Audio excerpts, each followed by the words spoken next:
District 1, RC Landingham. RC Landingham trying to get into one of these top spots. I mean, I didn't know if I was going to be able to compete again, especially at this level. And there was a lot of days where I thought, I got to do something else. I can't keep tearing myself up like this. This is what a great bareback ride should look like. Get ready for the score. With all that you've won along the way in your career, how would $1 million win stack up?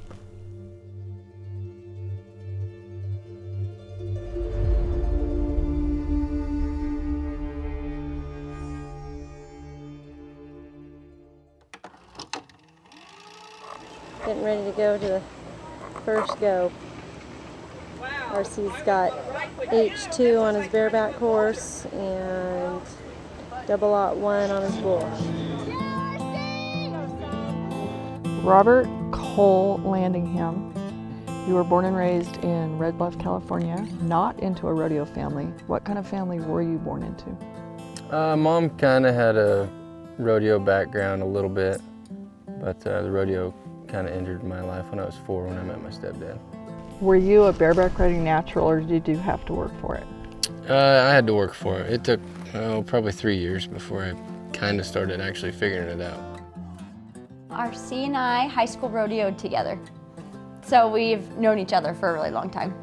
I would say a lot of people think RC is really quiet. He's not quiet at all around us, you know. He sings all the time, but only at, you know, little family functions and in front of the people he knows. RC's the rookie all around. Good job, son. Way to be, babe. Did you know Wendy? I did, yes. Tell us about her. She, her and RC were very, very close. They had a very close relationship, and RC was her baby. So you kind of get healed up from your 2010 muck out in the bull riding, and that gets followed up 2011 by a bad car wreck. And then the heartbreak of your life happened, and your mom was diagnosed with cancer in 2013. Tell me about your mom. Oh, she was wonderful. She, this one gets me every time. If you ever met her, you felt like you'd known her forever. All my buddies, we'd show up from rodeos, and she pretty much took everybody in like they were her own. And she'd cook us meals and do everybody's laundry, and just, you couldn't ask for a better mother, better woman. And you got to your first NFR just in time for your mom to experience that with you. Yeah. What do you remember about that 2016 NFR? You reach your rodeo dream, and your mom gets to be there with you. Mom had as much fun as she possibly could. She switched from chemo to, she was taking like a chemo pill so that she could get through the NFR, and then actually she got to be there the 10th round. I won the 10th round on top flight of pickets, and that's the last horse she ever got to watch me ride.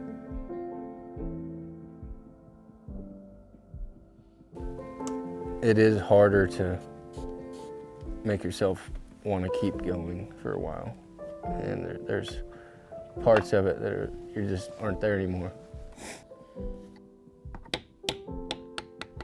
120th in the world in 18, 33rd in the world in 19, did not compete in 20. One thing after another, basically. Mm-hmm. When you have one shoulder surgery and then 2, it's like, okay, then you have to have a 3rd. It's hard to not question, is this gonna work, or am I gonna have to do something else? There were times where RC worked for a construction company to try to, you know, make ends meet, and it was a lot. I catch myself all the time driving down the road, looking at the sky, talking to her. Her #1 word was always try, and she would always say, it's a 3-letter word, T-R-Y, and that's try. And it just came to the point where it's been 3 years now, we got to try. So too we go, that is RC Landingham, 13 years ago removed from his collegiate national title. RC Landingham trying to get into one of these top spots. The comeback that you have staged in 2021 and 2022 has been out of this world extraordinary. It was one sucker punch after another. How did you do that? That might have done it. 90.5 points. I don't know, it's the push from my family and I guess the angels up above, yeah. I've never had things go this good for me ever in my career. And the last 2-3 months have been outstanding, and I'm just very thankful. We're thankful for you. We're thankful for your talent. Good things happen to great people. Ladies and gentlemen, your gold medalist in the bareback riding, RC Landingham. If you could turn the hands of time back and relive it, would you? I mean, I don't want to go through all that stuff again.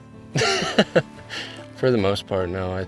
That's just the cards that were dealt, and that's just how it played out for me. So, if you could say one thing to your mom right now, what would it be? Well, there's too many things I would say to her. I would just say that our dreams are finally coming true.